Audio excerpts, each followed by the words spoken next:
ስለ ጽዮን ዝም አልልም። ኢትዮጵያ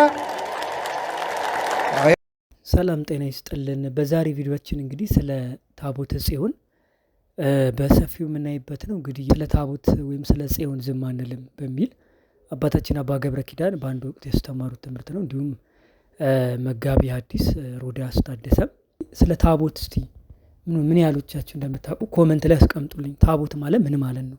እንደገና ደግሞ ስለ ጽዮን የሚለው በራሱ ምንድን ነው የሚለውን ሁላችሁም የምታውቁትን ነገር ኮመንት ላይ አስቀምጡልኝ።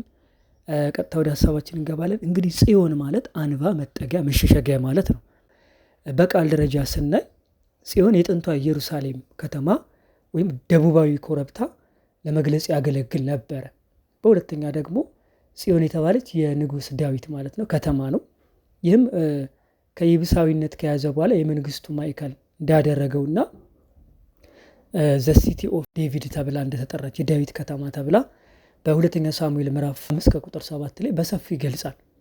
ታዲያ ሌላ ምሳሌያዊ አነጋገሩ ምንድን ነው? የመጀመሪያውን የቃሉን አይተናል፣ በቃል ደረጃ ምን እንደሆነ አይተናል። ሁለተኛ ደግሞ ምሳሌያዊ ትርጉሙን እንመለከት።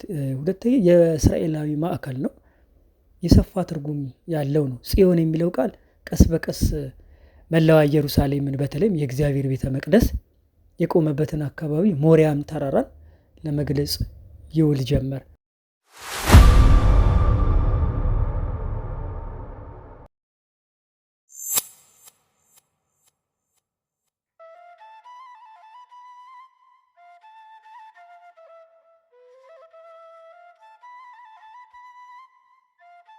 ሰላም የተወደዳችሁ የቻናላችን ቤተሰቦች፣ ዛሬ ልንመለከት የፈለግነው ታሪክ በመጽሐፍ ቅዱስ ውስጥ እጅግ አስገራሚ ምስጢራዊና ኃይል የተሞላበትን ክስተት ነው።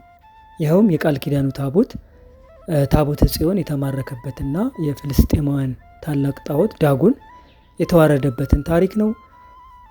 ታዲያ ይህ ክብር ከእስራኤል እንዴት ሊወጣ እንደቻለም እንመለከታለን። ታዲያ ክስተቱ የሚጀምረው በአንደኛ ሳሙኤል ምዕራፍ 4 በሙሉ ስታነቡ ታገኙታላችሁ።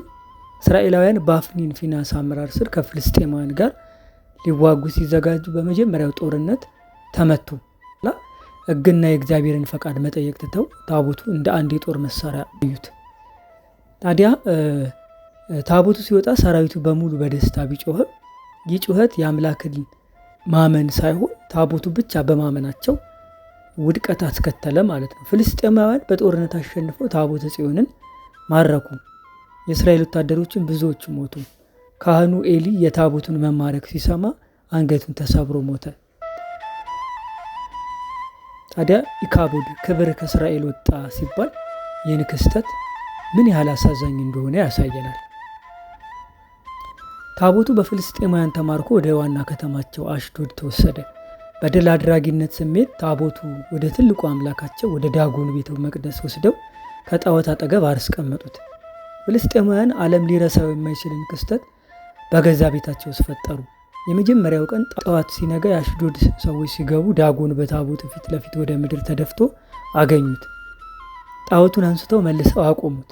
ሁለተኛ ቀን ዳጎን እንደገና ወደቀ። በዚህ ጊዜ ዝም ብሎ አልነበረም። የእግዚአብሔር ኃይል የዳጎንን ራስ ሁለቱንም እጆች ቆርጦ በቤተ መቅደሱ ደጃፍ ላይ ጣላቸው። በዘመኑ የነበሩ ሰዎች የዳጎንን የማመዛዘን ችሎታ ወይም ራስና የመስራት ኃይል በታቦት ፊት እንደጠፋ በትክክል አሳያቸው ማለት ነው። ታዲያ የመቅሰፍትና የታቦተ ጽዮን ወደ እስራኤል የመመለሷን ነገር ስናይ እግዚአብሔር ታቦት ፍልስጤማውያን በገዛ ሀገራቸው ያልመልኩት የነበረውን ጣዖት ካዋረደች በኋላ የእግዚአብሔር እጅ በከተማው ሰዎች ላይ ከባድ መቅሰፍትን አመጣ። በአሽዶድ በጋት እና በጌት ከተሞች ውስጥ በአሰቃቂ ሕመም ተመቱ። ፍልስጤማውያን ታቦት በከተማቸው 7 ወራት መቆየት እንደሌለባት አረጋገጡ። በመጨረሻም 5 የወርቅ ባጮችና 5 የወርቅ አይጦችን የያዘ የበደለ መባ አድርገው በአዲስ ሰረገላ ላይ ጭነው ወደ እስራኤል ላኳት። የተወደዳችሁ ይህ ታሪክ ታቦተ ጽዮን እንደቀላል መመልከት እንደማይገባ ያሳየናል። ታቦቱ የእግዚአብሔር ቃል መገኛ ማደሪያ ነው። ይህ ማለት ጣዖቱን ሰባብራ ዳጎንን ኩትኩት አድርጋ ወደ እስራኤል መመለሷን ማለት ነው። እናንተ ስለ ታቦተ ጽዮን መማረክ የምታውቁት ምን አስገራሚ ነገር አለ?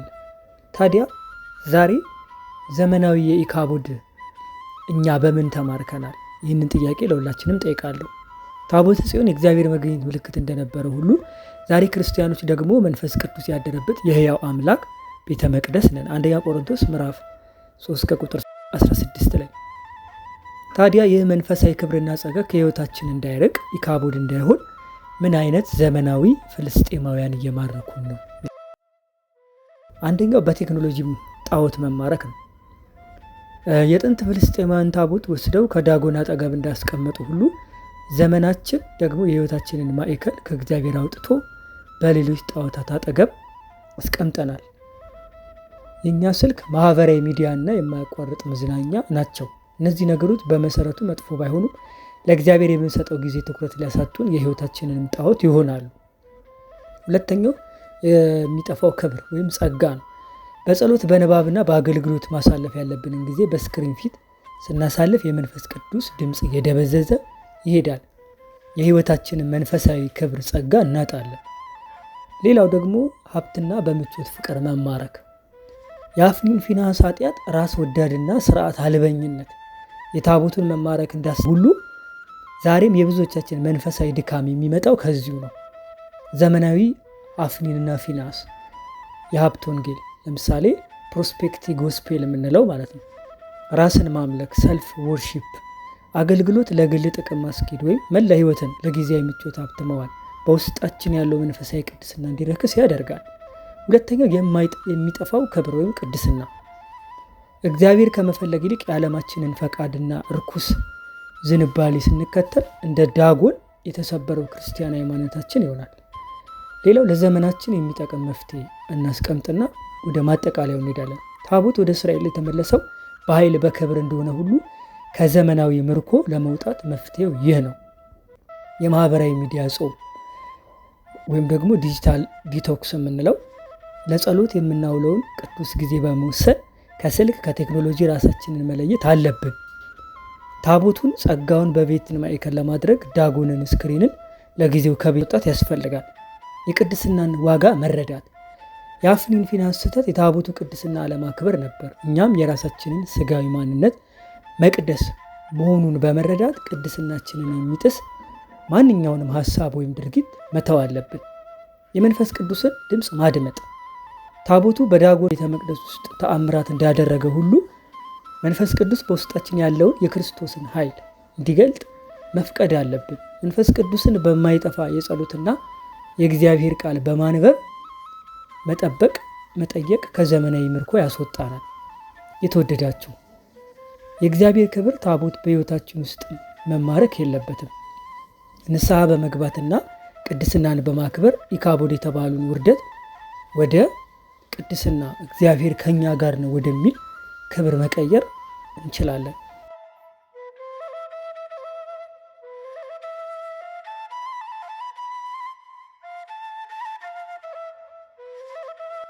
ለሌሎች ወዳጆች እንዲደርስ ሼር አድርጉ እና ሰብስክራይብ በማድረግ የቻናላችን ቤተሰብ ሁኑ።